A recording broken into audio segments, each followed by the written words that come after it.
Bonjour à toi, petit groupe familial ou petit groupe d'amis qui écoutent Les Aventuriers de la Première Alliance, une série d'aventures où nous découvrons des personnages de la Bible qui ont précédé la venue de Jésus. Bonjour, moi je m'appelle Jean, je suis religieux de Saint-Vincent-de-Paul, je suis au patro de Lévis à Lévis dans l'équipe pastorale et je collabore aussi avec ma paroisse Saint-Joseph de Lévis.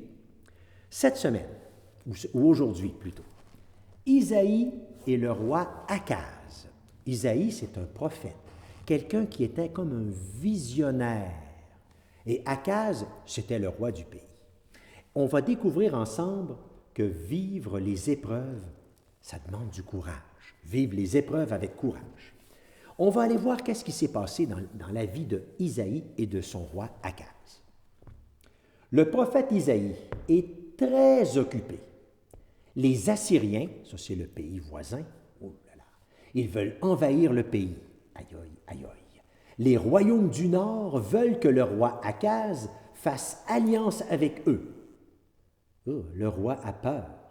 Il refuse l'offre et se tourne plutôt vers le roi, attention, il n'y a tout qu'un nom celui-là, le roi Téglat-Phalazar. Et il met sa confiance dans ce roi étranger et il rejette le Dieu d'Israël.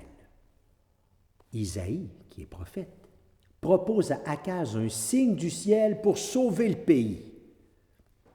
Mais Akaz manque de courage et ne veut rien savoir. Isaïe prophétisera tout de même la venue d'un enfant sauveur.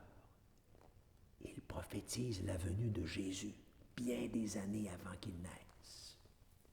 Comme tu vois, c'est une aventure où il y a de la guerre, il y a des conflits, c'est pas facile, il y a des rois un peu partout qui ne s'aiment pas. Mais Isaïe, lui, il y a un enfant qui va venir et qui va apporter de la paix. Oh, c'est ça un prophète. Alors Isaïe, il a eu du courage de dire ça parce que tous les autres rois autour, c'était la guerre, c'était la chicane, puis le roi d'Isaïe manquait de courage. Aïe, aïe, aïe. Ben c'est quoi le courage? C'est la question d'aujourd'hui. Parlons-en en petit groupe.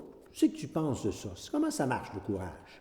Ben, sur pause, on en partage en groupe, puis on se revoit tout à l'heure.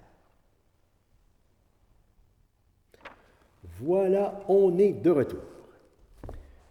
Je te propose de faire un défi d'ici demain. Décide de faire une bonne action que tu retardes de faire depuis longtemps. Quelque chose là que je le sais que ça serait peut-être ça que je devrais faire, mais je vais le faire demain, plus tard.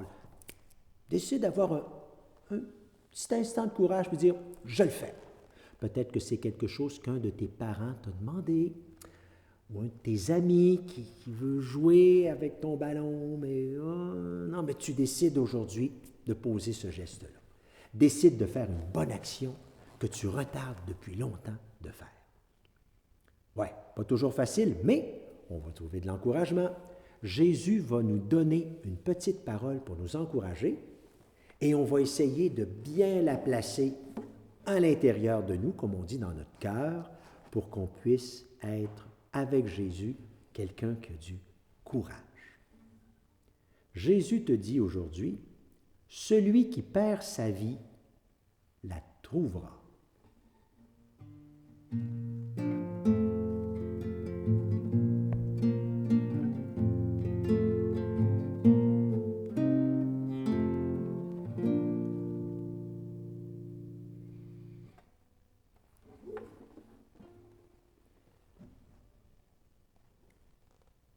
Le jeu d'aujourd'hui s'intitule « Pas de cachette ». On va avoir le courage de dire nos idées. Alors avec un petit verre et une petite boule, que voici, tu essaies de demander à quelqu'un qu'il place la boule sur le verre qui est dans ton dos et tu le ramènes en avant sans faire tomber la boule. C'est le jeu « Pas de cachette » parce que la boule devient de l'arrière vers l'avant, on peut la voir en face. Et n'oublie pas qu'il y a aussi la chanson des Aventuriers de la Première Alliance. Tu peux aller cliquer sur ce lien et tu pourras l'entendre et même la chanter si tu la sais par cœur. Salut bien!